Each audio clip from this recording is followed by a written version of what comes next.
At ngayon po, naririnig po namin ang malakas na sigaw ng taong bayan laban sa mga pogo. Disguising as legitimate entities, their operations have ventured into illicit areas furthest from gaming, such as financial scamming, money laundering, prostitution, human trafficking, kidnapping, brutal torture, even murder. The grave abuse and disrespect to our system of laws must stop. Kailangan nang itigil ang panggulo nito sa ating lipunan at paglalapastangan sa ating bansa.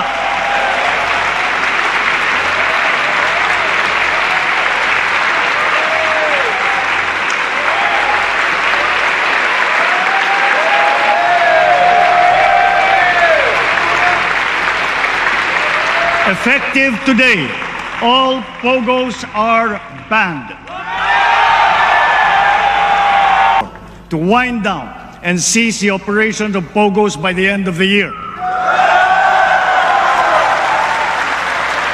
The DOLE, in coordination with our economic managers, shall use the time between now and then to find new jobs for our countrymen who will be displaced.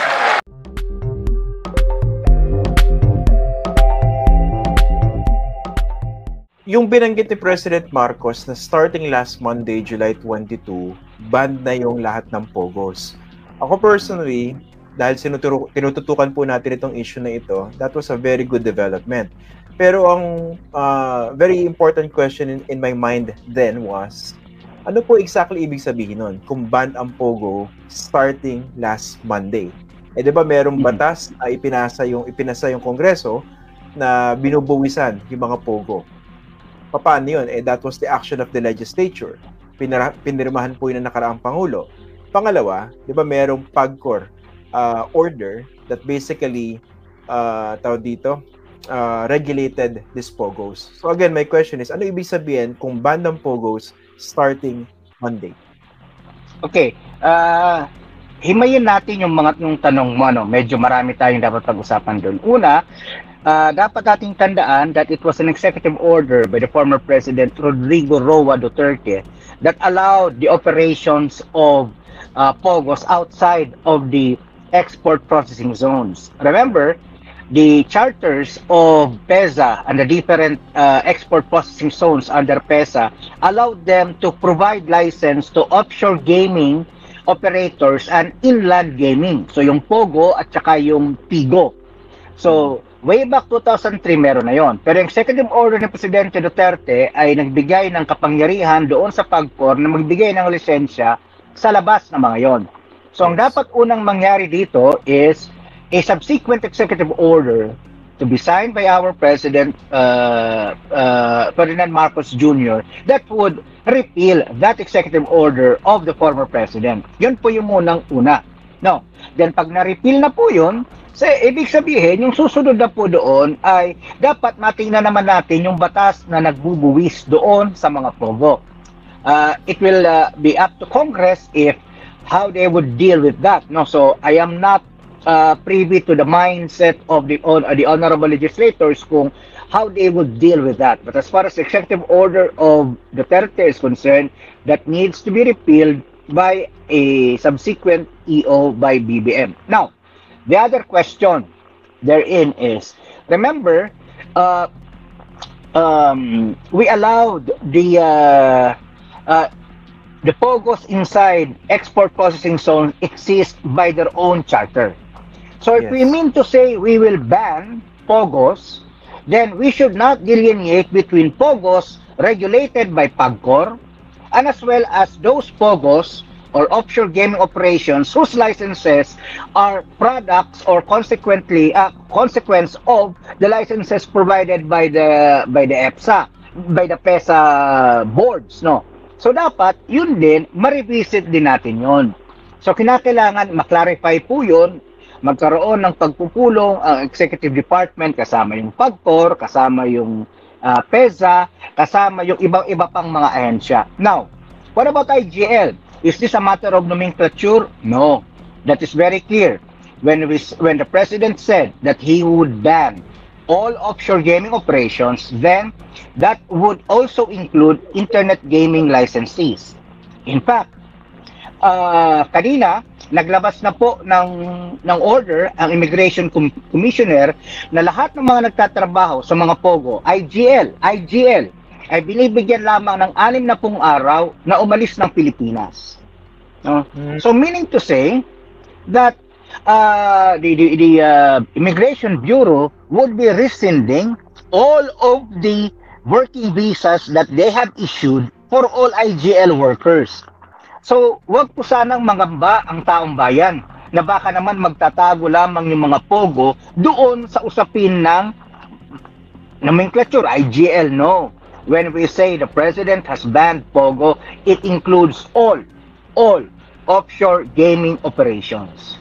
Okay, o sige. Total, binanggit nyo na yun actually yung isa sa mga crux ng aking mga itatanong sana, no? Yung difference between IGL, yung internet gaming licensees, at saka yung POGOs. So sabi nyo malinaw yon dito sa order ng Pangulo, ban pati yung IGL, ibig sabihin hindi sila pwede magtago doon sa nomenclature na yun, no? Malinaw po yan. No. Okay. Hindi pwede, Christian. Yan magiging kalapastanganan doon sa presidential directive, di ba? So, kaming mga ahensya na nasa ilalim ng Office of the President, aalma po kami dyan kapag bigla na lamang magtatago sila doon sa legal cover ng IGL. And besides, sinabi na po ng PAGCOR yan that there is no difference, they would not differentiate between POGOs and IGL in implementing the order of the President as stated in the SONA. Okay. So malinaw po 'yan. Pero technically, ano po ba yung as they exist now? Ano po ba yung pagkakaiba kung meron man ng POGO at saka ng IGL? Wala ho. Nagkataon lang July 2023. Let's go back to that date. July 2023, lahat nung mga lisensyadong POGO pang tawag sa kanila noon Philippine Offshore Gaming Operations, kinansila po ng kasalukuyang administrasyon na ang PAGCOR, si Chairman Altenco. So July 2023 po 'yon. The purpose of that is to be able to ask them to reapply, to resubmit documents. Ito kasi yung isa pang issue na hindi natin napag-uusapan dito sa bayan natin. Paano nagkaroon ng ganong karaming POGO nung nakaraang administrasyon? Sabi nga ni Chairman Altenco, hindi nga nila na-submit ng maayos yung mga requirements. Di ba? So napakarami nila sapagkat kahit kulang-kulang ng requirements, pinayagan nung nakaraang PAGCOR administration. Kaya pagpasok ni Chairman Al, nung chinek nila yung mga dokumento, kulang-kulang, so lahat yun kinansila. At ang nakapag-submit na lang ay itong natira natin na 45 na ngayon 43 na lang. No? So, walang difference, Christian. So, Okay. they were called POGO from July 2023 prior, no? So, that date. Pero from July 2023 onwards, IGL na po sila. Nagpalit lang ng pangalan. Okay. So yun nga kasi, 'di ba, dahil pag tiningnan natin yung guidelines ng PAGCOR, 'di ba, nakita ko rin yan IGL, no. So again, malinaw po sa order. Pero dapat makita niyo yan, 'di ba, sa kautusan para talagang wala nang debate. Sa ilalabas Yes, sir. ng executive order, dapat malinaw talaga IGL, POGO, lahat 'yon tanggal. Yes, sir. I'm sure that the wisdom of the President will be reflected in the executive order that is being drafted by his staff in the Office of the President. Okay. Pero dahil sabi nyo nga, again, 'di ba, the devil is in the details. Hindi ibig sabihin na nag-announce ng total ban si President Marcos nung Lunes, hindi ibig sabihin na kayo ngayon pwede na kayong magsara ng lahat ng mga existing IGLs or POGOs except dun sa mga sindikato, 'di ba, yung mga illegal, tama po ba? Yes, sir. Yes, Christian. Ngayon, magmula pa naman nung pumasok yung PAOK at saka ibang ahensya ng gobyerno, pinapasara na natin yung mga illegal. In fact, papasalamat tayo kay Secretary Benhur Avalos, naging proactive siya dito, nagtayo siya ng task force schemer, and their primary mandate is to go after the illegal POGOs. Diba? Now, yung mga legal, kailangan, Christian, ng executive order because they have entered into a legal contract with the Philippine government as represented by PAGCOR. So to be able to provide a legal argument to rescind all of that contract, kinakailangan po, meron muna tayong executive order disallowing their very operation. Okay, sige. So malinaw po yan. So yung sinabi ni President Marcos na he was giving all agencies including PAOK until the end of the year to basically close these POGOs, masasagad po ba yun as far as PAOK is concerned or technically pwedeng mas mapaaga? Doon sa legal, wala tayong problema doon, Christian. Mailabas lamang po yung executive order manggaling sa Office of the President, agad-agad po yung implement ng PAGCOR. Makikipagpulong po siya. He need to enter into a dialogue with all of these 42 or 43 na mga IGLs, no? Para yung lalapag din po sila, they would land on their feet. Because you have to understand, malaki rin ang investment ng mga ito. No? So, bagamat marami tayong mga ebidensya na a good number of them, ilan sa kanila ay nag-undergo ng mga scamming activities. But then again, in the absence of actionable evidence that we could present in court, we'd like to give them the benefit of the doubt. But again, they should start winding down even if wala pa po yung executive order. Because at the end of the day, they all have to go. Okay. Naalala ko nung huli po nating panayam, no? Kayo po yung talaga nagbigay ng isang malinaw na konteksto doon sa pagbaba ng mga POGO. Sinabi nyo hindi siya ganun kadali. 'Di ba? Kung pwede nga lang lahat ng mga POGO sabay-sabay dadamputin nyo as soon as an announcement was made, talagang masasawa tayong POGO. Ngayon, ginawa na ni President Marcos, 'di ba? Talaga in-announce niya ban, no? Kumusta naman po yung pag-monitor nyo dito sa mga illegal na POGO na ito? Do you have the wherewithal to actually go after each and every one of them? Kaya kami nagpapasalamat na meron pa tayong 5 buwan. Bakit? Anong una mong dapat gawin, Christian? Tama yon. Kanina lang, I went back to the list of the licensed IGL. At yung kanilang mga service providers na tinatawag, yung kanilang special service BPOs, tingnan po natin lahat yon. So, kinakailangan, alam namin, kami lahat ng ahensya ng gobyerno kung nasaan po sila. Yung mga yun ang ipapatawag sa isang meeting ni PAGCOR, dadalo siguro yung iba-ibang mga ahensya, DOJ, PNP, DILG, NBI, Immigration, PAOK, para mapaliwanagan kung paano yung proseso. Una po yun. Pangalawa po is, kinakailangan makuha namin yung actual na tinatawag nating listahan ng mga OJEL, yung Overseas Gaming Employee Licensees, OJEL. Ilan ba talaga ang mga foreign national na mayroong OJEL doon sa PAGCOR na listahan? Kinakailangan ibangga po namin yan doon sa mga visas na na-issue naman ni Bureau of Immigration at saka ng Department of Labor. So yung tatlong yan, kinakailangan naming pagbangga-banggain yan para magkaroon kami ng maliwanag na picture kung ilan nga ba talaga sila na nagtatrabaho sa loob ng mga IGL. Pang-apat, kinakailangan makuha din po namin yung kanilang business permit sa iba't ibang mga local government units dito sa Metro Manila at dyan sa Kawit para kung ilan nga ba talaga yung dineklara nilang mga empleyado doon sa DOLE vis-a-vis dito sa mayor's permit nila. Ilan ba talaga empleyado nila? Ngayon, pang-5, kinakailangan makita namin yung deklarasyon nila doon sa Bureau of Internal Revenue. Ilan po ba yung mga empleyado na kanilang binabawasan nung tinatawag nating withholding tax? So, yung 5 database na yan po ay kinakailangan pagbangga-banggain para mabigyan tayo ng total picture. Kaya sabi ko nga sa iyo, nung una ko nag-guess sa iyo, hindi ganoong kadali yung total ban sapagkat kinakailangan mong pagbangga-banggain yan. Now, that only refers to the foreign workers. What about the Filipino workers? Ang sabi ng Department of Labor and Employment, more or less mga 40,000 Filipino workers ang apektado rito. Noong nakaraang June, nakatanggap kami ng listahan magmula sa PAGCOR kung ano yung breakdown ng mga nationalities ng mga workers, iba't ibang mga POGOs na lisensyado or IGL na lisensyado under PAGCOR. Tama po, mahigit 30,000 yung mga Filipinos na mga nagtatrabaho doon. Okay. Now, with those particular statistics we have in mind, kinakailangan din namin pagbangga-banggain yung mga datos in relation to their actual operation. So, actual operation, remember, dapat site-specific itong mga POGOs na ito, itong mga IGL na ito. We have to double-check. So, yung 42 na iyon na lisensyado ni PAGCOR, Nandun ba talaga sila sa specific location na declared nila doon sa PAGCOR? We have to check that, right?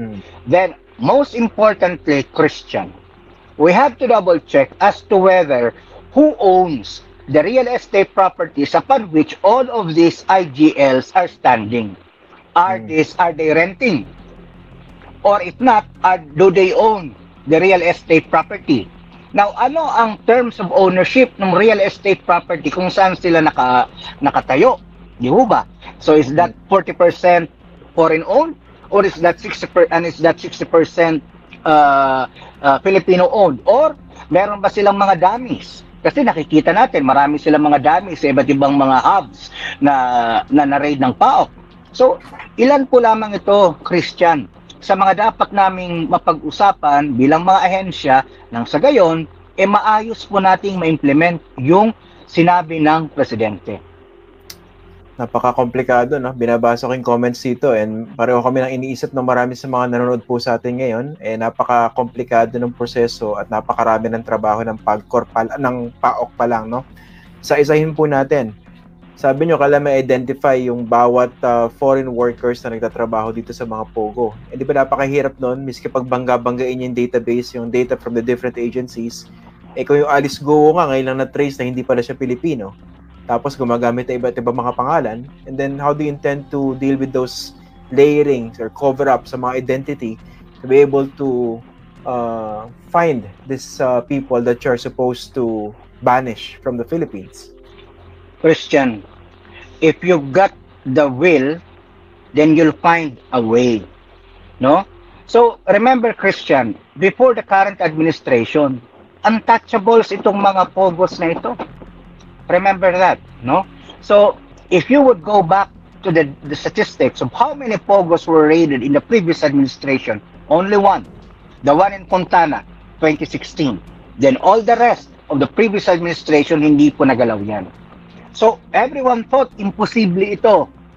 But, with the help, with the leadership of the Executive Secretary, with the presidential directive of the President, kaya naman po Lalo na ngayon na mayroong presidential directive, tatawagan namin yung mga 41 agencies under PAOK, BIR, and so on and so forth, PNP, DILG, pakikiusap kami, pagtulungan natin ito. Kasi po, we have the operational experience. And Christian, we have the strategic experience. Na-analyze na po namin ito Upuan lang namin, then mag-lay down kami ng mga operational plan na tinatawag. At kakayanin ito. 43 po lamang ito. Now, that is easier compared to the almost 200 na hanapin pa namin. Yun ang mahirap. Di ba? Yun ang sinabi ni Chairman Al. Wala akong problema doon sa 43, 42 na legal na IGL. Kaya po nating pasunurin ang mga iyan. Mababantayan po natin. The real question is, what will happen to the illegal POGOs that's still operating underground? Yun ang challenge sa amin. May idea ba kayo, sir, dun sa illegal POGO hubs that exist as we speak? O ilan sila? We have a good idea, but the minimum that I saw in the list that was provided to us by our intelligence agencies is 58. Yan ang pinakamababa. Kaya 58 yung illegal? Sorry, sir. 58 yung illegal. Di ba? Mas marami yung illegal kaysa sa legal, di ba? Okay. Wow. Okay. 58 yan. Pero Christian, sorry sir, sorry for interrupting. Yeah. Hubs. 58 hubs. No. Hindi naman hubs. Wala na masyadong hubs. No, Okay. One hub na lang ang nakikita ko na illegal na nandyan pa. Pero, nung na-raid namin yung Porac, tumigil siya. Natakot po siya. So, okay, 58. How would you describe yung 58? When you say illegal POGOs, ano po yung 58 na yan? Yung 58 na ito, nandito yan karamihan sa Metro Manila at nag-occupy sila ng mga office spaces na as low as 300 square meters to as high as 2,000 square meters per floor. No. So, kaya lang, Christian, yung 58 na listahan na sinasabi ko, yun ay yung listahan na nakita namin as of before Sunyuan. So, mga end of February po yun. Ngayon, itong mga nakaraang mga araw, nung na-raid natin yung Porac, nadagdagan po yun. So nadadagdagan na nadadagdagan. Bakit? Yung mga nagsipagtakasan po doon sa Porac at saka sa Bamban, naglipatan dito sa Metro Manila eh.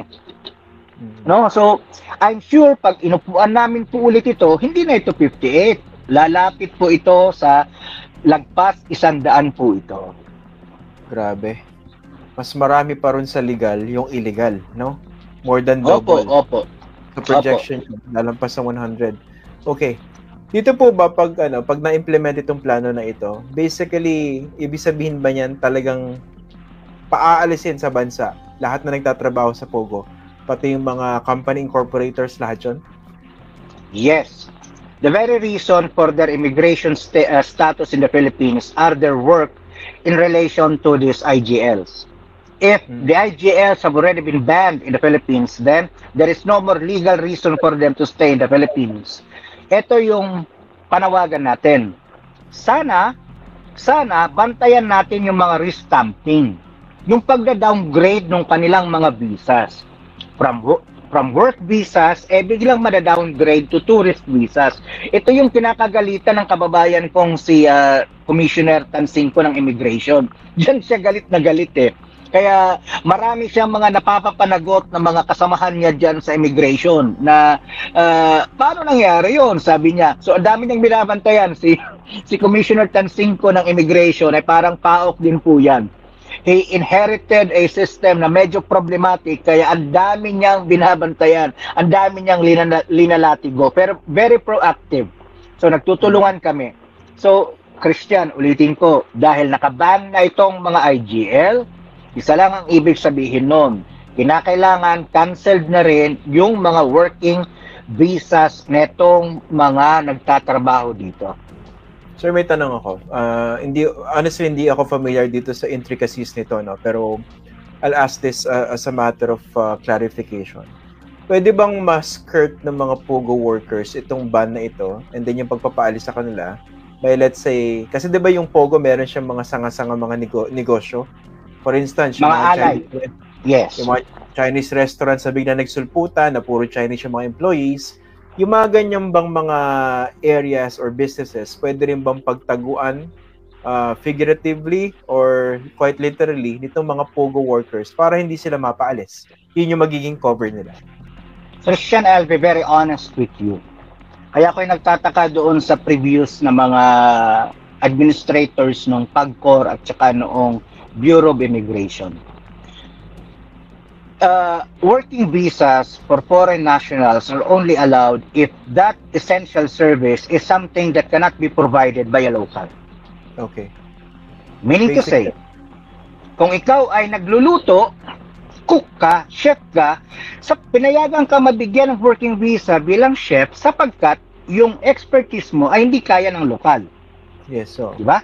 So restaurants, diba? Restaurant workers, waiters, waitresses, servidoras, whatever jobs they may have in this restaurant, dapat walang working visas doon. Kaya nga, Christian, pag i-raid mo lahat ng mga restaurant na yan at kinuha mo yung kanilang mga visas, mind you, I tell you, their working visas are not specific to the current work where they are now. So, immigration violation na agad yun. Okay, so obviously ginagamit na front. Agree. Nako, so ito yung i-monitor nyo rin. Ilan dito sa mga workers talaga sa Pogo ang nagtatago sa ganong klaseng trabaho? Tama Marami. Diba? Marami. In fact, Christian, pag nanguhuli tayo, nang-re-raid tayo, binibigyan tayo ng kanilang mga working visas. Pero pag in-examine naman natin, teka, why are you working in Acme Pogo? Yung working visa mo nakalagay dito is for another company, for an IT company. So, obvious na yon, huhulihin mo na agad yun. Di ba? So, matagal ang practice yan nung nakaraang mga panahon. Okay. No? Sir, ito may magandang tanong. Si John Wanderer. Sabi niya, meron po ba kayong hotline kung saan pwedeng tumawag yung publiko specifically for Pogo-related issues? Siguro kung may mga tips o reklamo. John Wanderer, meron po kaming Facebook page na pwedeng po ninyong puntahan. Presidential Anti-Organized Crime Commission, we are on Facebook. Bakit wala kaming landline? Isa lang po yung sagot dyan. Nung nagkaroon po kami ng hotline, kung ano-anong tawag ang tinatanggap namin na walang kinalaman sa trabaho namin. Marami pa kaming prank callers na natanggap kaysa doon sa mga actual na mga trabaho. Kaya tinanggal po natin yung hotline. Pagbigay alam po ninyo yung inyong mga problema sa aming Facebook page. May tumutugon po dyan.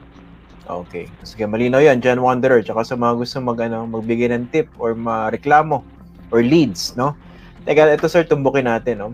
Medyo malinaw naman siguro. Kayo na rin nabanggit kanina. Yung nakaraang PAGCOR, pinayagan. Kaya lumaganap itong POGO operations, lalo yung mga illegal. Let's talk about accountabilities. Ano po ba yung gagawin dito? For instance, yung mga former PAGCOR officials, yung former PAGCOR leadership, mapapapanagot po ba sila dito sa mga pinagagawa nila rito? Yun nga pong pinag-uusapan namin dun sa aming task group, di ba? Sapagkat lumaki ho ang problema dito sapagkat napayagan po yung mga hindi dapat napayagan na mag-operate po dito. Kaya nga po sa Kongreso, kung di ako nagkakamali, pinatawag na rin po yung nakaraang administrasyon ng PAGCOR, both sa Senate and the lower house. Kami naman po sa aming task group, pinag-aaralan po namin yung iba't ibang ebidensya kasi Christian, sa mga na-raid namin ng mga hubs, sobrang dami naming nakuha ng mga documents. So, we're examining all of those documents. If you could only go to our detention facility, malulula ka sa dami ng dokumento. Yung iba doon, naibigay na namin sa DOJ and sa AMLAC and so on. Pero, we really need to go down to the details. Medyo nakakalungkot at marami kaming nakikitang mga dapat pang managot kaysa doon sa mga nakikita pa lamang natin. Kaya lang, syempre, we have to ensure that these documents will be able to stand in court as evidence. Yes, sir. We perfectly understand kasi kahit matinding hinala, kailangan talaga tumayo yung kasong isasampan nyo sa korte. Ito, for instance, napaka-obvious naman, di ba? So, kayo na rin nagbanggit, lumaganap itong POGO operations ng panahon ni dating Pangulong Rodrigo Duterte.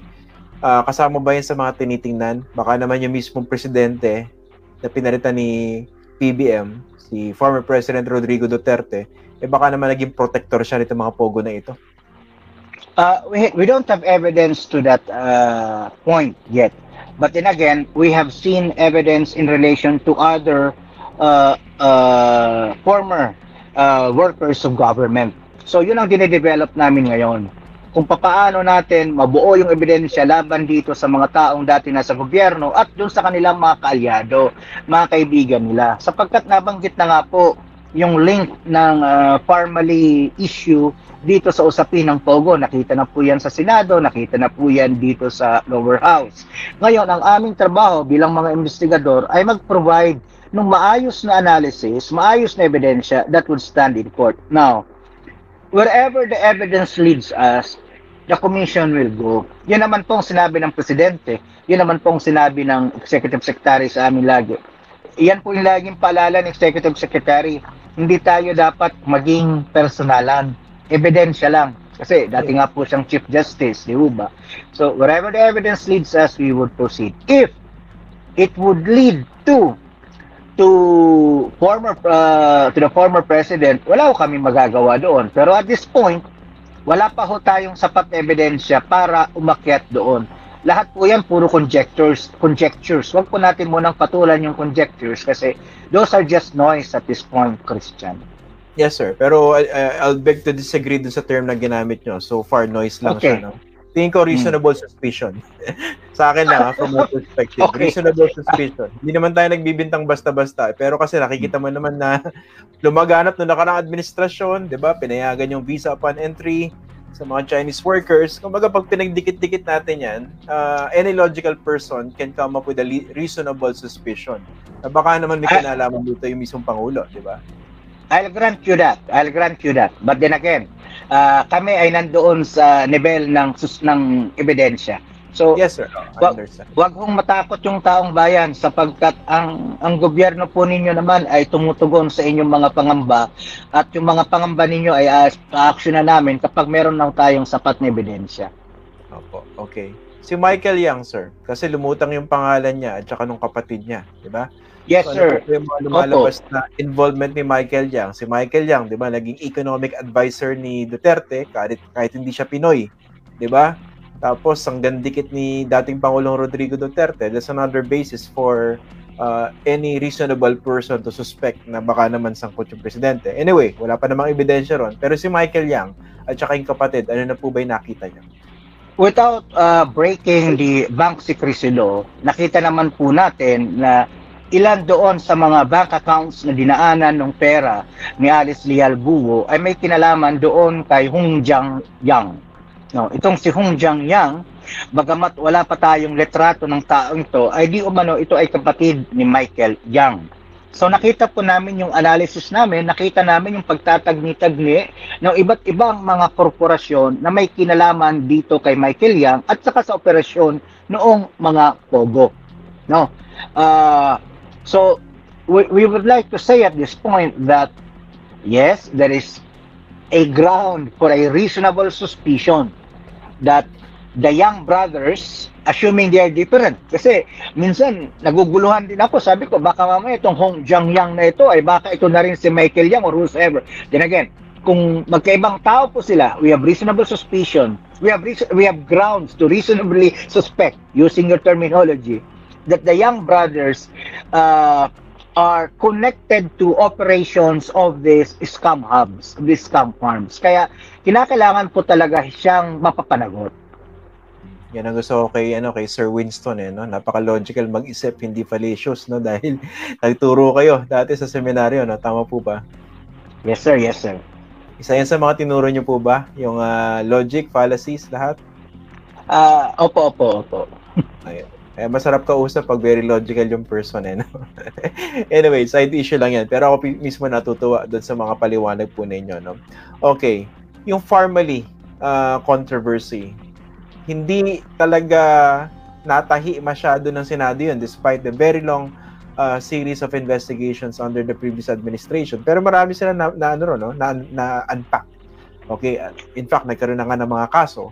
Pero sa inyo po, ano po ba yung nakita niyo link ng formally at nitong mga nasa likod nitong racket na ito dito sir? Nawala ba ako? Yeah. Ako yata ay nawala. Opo. Ako po yata ay nawala, no? Tama po ba? Sino po bang nawala sa mga nanonood? Feeling ko ako Ako naaamin na ako. Feeling ko ako nawala po. Anyway, ano po ba? Nadinig niyo po ba yung tanong ko? Yeah. Yung formally. Opo. Yung link ng formally dito sa Pogo. Yeah. May mga personalities kasi na involved dito sa formally na nakita rin namin yung kanilang mga pangalan doon sa isang Pogo company, yung Shunwei Technology. At yung Shunwei Technology po na iyon ay ang magkasosyo po doon ay si Michael Yang at saka yung isang tao na napangalanan na doon sa formally. Hindi ako nagkakamali, ang pangalan niya ay si Alan Lim. Ano? Then nakita po namin yung ugnayan kasi sapagkat nakita namin ilang mga dokumento rin itong Shunwei Technology, meron din po palang mga pinapatakbo ng mga Pogos prior to the current administration sa iba't ibang mga lokasyon dito sa buong Pilipinas. Meron sila sa Mindanao, meron sila sa Metro Manila, and so on and so forth. Ngayon, so nung lumabas po yung pangalan ng Hong Jiang Yang na di umano ay kapatid nga po ni Michael Yang, medyo lumakas ang aming paniniwala na nanggaling ang ilang mga pera sa pagpapatakbo ng mga scam farms dito sa iba pang mga racket, iba pang mga trabaho nitong magkakapatid ng mga Yang. So ibig sabihin, may beneficial relationship talaga. Yun ay matagal naming sinasabi, Christian. When you talk about criminal organization, when you talk about transnational organized crime, yung revenue chain, yung revenue stream niyan, hindi lang isa. No? Marami siyang revenue stream. No? Okay. So yung tinitinan namin ngayon dito sa makasama din natin sa Kongreso, magtulungan kami. Tingnan namin kung saan ang gagaling yung mga revenue streams na mga ito. Kasi obviously, hindi lang sa scam. Okay. Pero pwede bang yung kinita sa formally napunta sa Pogo or vice versa? Kasi ang lumabas na dun sa Pharmaly investigation, tubong lugaw yung yung Pharmaly. Napakababa ng capitalization pero nakabag na napakalaking kontrata from the government. Tapos overpriced pa nga raw equipment. 'Di ba? That's a separate issue. Pero when it comes to actually, let's say, the other Pogos, for instance, benefiting from that, na-establish na po ba yun o hindi pa? Hindi pa, Christian. But then again, sabi ko nga sa mga kasamahan ko, wag nating isawalang bahala yung links ng iba't ibang mga criminal organizations dito sa revenue streams na tinatawag. Kasi may mga beneficial relationships sila. Sabi ko nga, Christian, nauna ng konti yung doon sa Porac na scam farm.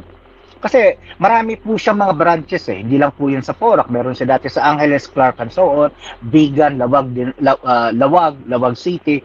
Kahit sa sariling baluarte ng presidente, binababoy nila. Kaya mas maigting yung aming paghahabol sa kanila. Kasi mismo sa baluarte ng presidente, pinasok po nila. Although we don't differentiate kung saan man yan, kung illegal. Kaya lang, syempre, taga doon ng presidente, habulin din po namin. Ngayon, yung kinita po nila sa iba't ibang mga branches po ng Lucky South 99 na yan, yun po ay nakapagpundar, yun ang naging dahilan kung bakit nakapagpundar yung Sunyu 1 nung ganong kalaking pera. Ngayon, sino mga taong nakikita natin dito? The same rogues gallery that we saw in the Pharmaly scandal investigation. Kaya I hope, mabuksan po sana ulit yung investigasyon na yun. Ngayon na wala nang pangamba at wala nang pag-aalinlangan, makita natin kung saan nga ba talaga dadapo yung ebidensya para makasuhan at mapapanagot na yung mga tao rito. Ang tinutukoy niyo po rito, buksan yung investigation doon sa Pharmaly. Tama po ba? I hope so. I hope that is within the power of the Senate. Ito personal na opinion ko na po ito. Hindi ko na po ito opinion bilang opisyal na kapagsalita ng komisyon. Pero bilang isang mamamayang Pilipino na nagmamahal sa ating bayan, ako'y naniniwala na kinakailangan balikan po natin ang investigasyon na yon. Sapagkat kung talagang mabubuksan yon, magdudugtong-dugtong po ang mga findings netong komite ni Senador Gatchalian at Senadora Ontiveros doon sa may findings ng Pharmaly na yan. Tsaka nga baka doon sa mga nakalilimot sa ating mga viewers at listeners, pati na po yung mga trolls ngayon, balikan nyo po yung mga pahayag ni dating Pangulong Rodrigo Duterte kung paano niya ipinagtanggol ng matindi itong Pharmaly at pinagbabanatan yung Senate investigation doon sa Pharmaly. Again, speaking of reasonable suspicion, presidente ka, nakita niyo yung detalye ng Pharmaly, hindi naman gawa-gawa yung suspicion na yun, pero nakita niyo yung presidente, grabe yung pagtatanggol. So that's another basis when it comes to the reasonable suspicion that I was talking about. Anyway, ako na po nagsabi nun, sir, no? I don't want to put you on the spot. Ang susunod ko po itatanong sa inyo, yung si Catherine Cassandra Leong, okay? Dati po, nung huli tayo nag-usap, sinabi nyo, you wanted to ascertain the identity of this person, kung Pinoy ba siya o hindi. Ano po ba yung napag-alaman niya na? Hindi po siya Pilipina. Nakakuha kami ng dokumento sa pagtulungan ng Senado, opisyal na dokumento, na yung birth certificate niya, pinanganak di umano siya nung taong 2000, at siya po ay late registration, 2001 lamang po na rehistro yung kanyang pagkakapanganak. Maging yung kanyang baptismal certificate ay 2001 din po na register. So, 1 year late yung kanyang registration. Kaya lang hindi ho yun yung ebidensyang matindi. Ang matinding ebidensya doon sa kanyang birth certificate na pinanganak nga siya noong 2000, nakalagay ang pangalan ng kanyang ina at ang nasyonalidad ng kanyang ina ay Chinese. Nakalagay ang pangalan ng kanyang ama, ang nasyonalidad ng kanyang ama na nakalagay doon ay Filipino. Pero hindi ho tayo tumigil doon. Ginawa din po natin yung Certificate of Live Birth ng kanyang ama. Ang kanyang ama ay pinanganak noong 1969.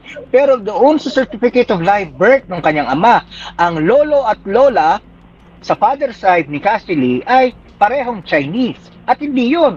Yung nationality ng kanyang ama na pinanganak noong 1969 ay Chinese. Okay. So, Chinese po siya. So hindi totoo yung naka-declare dun sa doon sa kanyang birth certificate na yung kanyang tatay ay Pilipino sapagkat yung 1969 COLB ng kanyang father ay Chinese nga po yung kanyang tatay. So kailangan ipaliwanag ho nila ito kaya nakikipag-usap na rin ho kami sa ibang ahensya ng gobyerno, kinakailangan makansela na ang kanyang certificate of live birth, no? Again, ano po yung pagkakasangkot nitong si Cassie Lee dito sa Pogo, sa Porac po, no? At saka nasaan na po siya ngayon sa pagkakaalam niyo? Alam mo, yun ang mahirap, ano, sapagkat hindi naman po na, sapagkat Pilipino nga po siya sa kanyang deklarasyon ng una, hindi ho kami nakapaglabas agad nitong alert warrant. Kami po ay sobrang pagod na rin, ano, pero ang aming paniniwala na dito pa po siya sa Pilipinas, kaya lang nagtatago. Ang dami-dami na pong leads na sinusundan ng PAOK kay Alice Guo at saka dito kay Cassandra Leong. Kung saan-saan na namin siya napupuntahan, nagdi-negative pa po. Ang tanong, ano po bang kinalaman ni Cassandra Lee doon sa Porac? Malaki po, sapagkat siya po ay incorporator at hindi lamang authorized representative nitong magpupugo na ito. Ang kanyang pangalan, ang kanyang footprint, ang kanyang legal footprint ay nandoon sa maraming dokumento in relation to Lucky South 99 nung siya ay outsourcing pa lamang at saka nung siya ay pogo na po, no? So she is a sabi ko nga po doon sa task group na humahawak sa kaso ng Porac, isa siya sa mga dapat makasuhan natin in relation to Lucky South 99. Hindi siya dapat makawala. Now, the question, Christian, gaano kalaki ba ang properties na may iwan ni Cassandra Leong dito? Abay, malaki-laki. Yung mansyon na nakita doon sa Porac ay nakapangalan sa kanya. Di ba? So kung siya ay mapatunayang hindi nga Filipina, diba, makancel ang kanyang certificate of live birth, all her properties here would be put into question. No, so at the end of the day, baka mawala nga yan. Okay. Si Harry Roque, sir, nagko-cooperate na ba sa inyo? Kasi nakita ko si Harry Roque, isa dun sa mga nagpapakalat ng peking video di umano ni BBM, although nagpapalusot sila na hindi raw nila sinasabing si BBM yon, pero obviously naman kung anong gusto nilang tumbukin. Anyway, well, he is a character in himself. Yun nga mukhang busy sa pagpapakalat ng peking video na yun, no? Abogado pa naman. Pero nag-cooperate na ba sa inyo sa investigation nyo? Sa amin po, hindi pa po nakikipag-ugnayan si Ginoong Roque, pero mas mainam po siguro humarap muna siya doon sa Senado at saka sa Kongreso at magpaliwanag siya sa taong bayan doon sa kung meron ba o wala siyang kinalaman talaga dito sa scam farm na ito. Kung wala naman po siyang kinalaman, kakatiga naman po siya ng taong bayan at saka ng husgado. Pero kung siya ay may pananagutan, hindi naman papayag yung ating gobyerno na hindi po siya mapapanagot. Pero again, Christian, wala akong personalan dito, no? Lahat po, sinusunod lang namin yung ebidensya. So, ganun talaga ang buhay. Kung saan ang ebidensya na pupunta, susundan po namin. Tama naman. Wala naman magsasabi rito na may personal ang PAOK, no? Kung talaga lumabas yung pangalan ni Harry Roque, hindi naman I suppose inimbento 'yon, 'di ba? Na biglang sumulpot yung pangalan niya sa isang dokumento. Tama po ba? Talaga nakita 'yon. Nakita po yung dokumento. Nandun po, nagpaliwanag naman po siya kung bakit daw di umano nandun yung dokumento. Pero mas mainam niyang ipaliwanag yung relasyon niya doon sa Lucky South 99 dahil nagbigay naman po ng kanyang testimonya sa Senado at saka sa mababang kapulungan si Ginoong Altenco, yung chairman ng PAGCOR, kung anong pagpapakilala ni Ginoong Roque nung siya bumisita doon sa PAGCOR, no? So if all of these testimonies and evidence documents would stand in court, then baka itingnan din po natin yung kanyang pananagutan dito sa Lucky South 99 po na ito. Si sir, si dating Mr. Supranational, isa po ba siya sa mga inimbestigahan din ng PAOK? Yes, sir. Opo. Siya ang unang person of interest nung pinangalanan na nga po na nakipag di umano ay nakipagpulong si Ginoong Roque doon kay Chairman Altenco.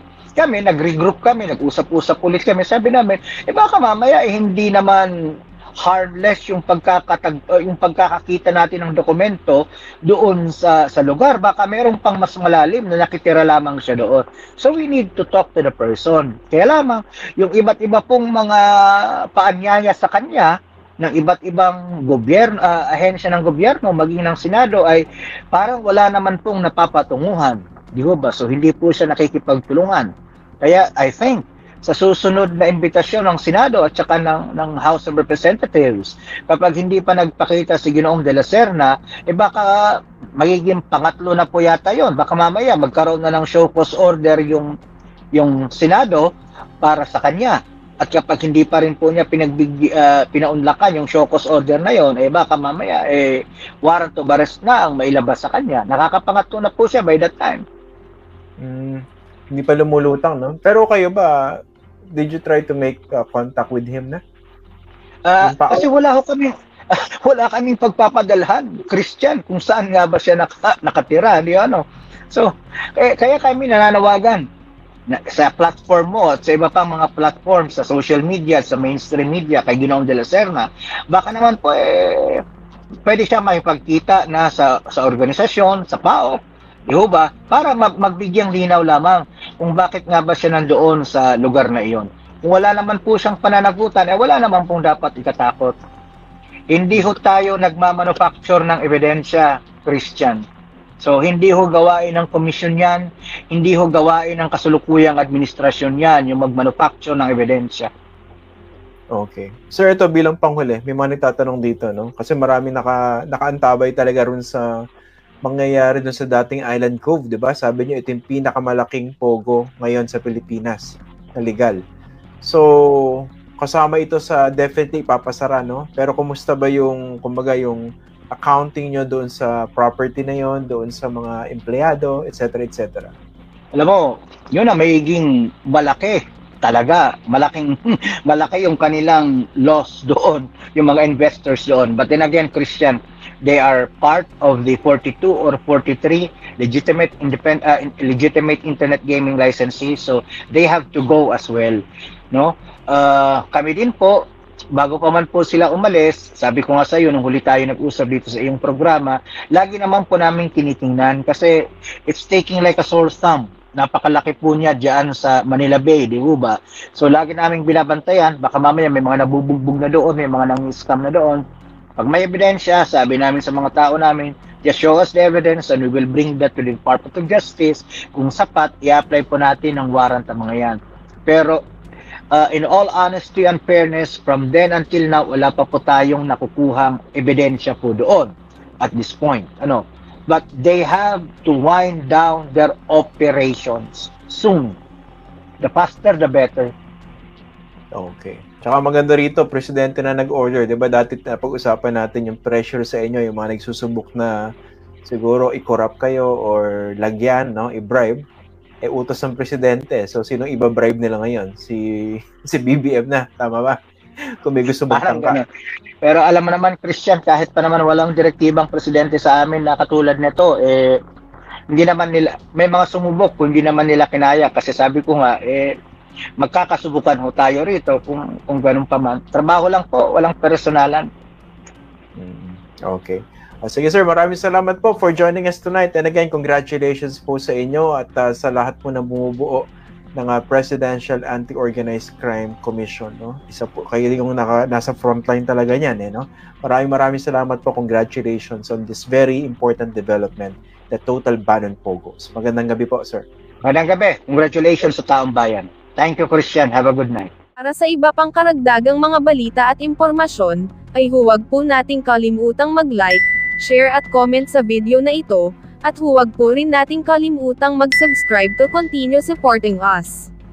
Maraming salamat po sa inyong panonood, at naway tangkilikin po ninyo ang aming YouTube channel.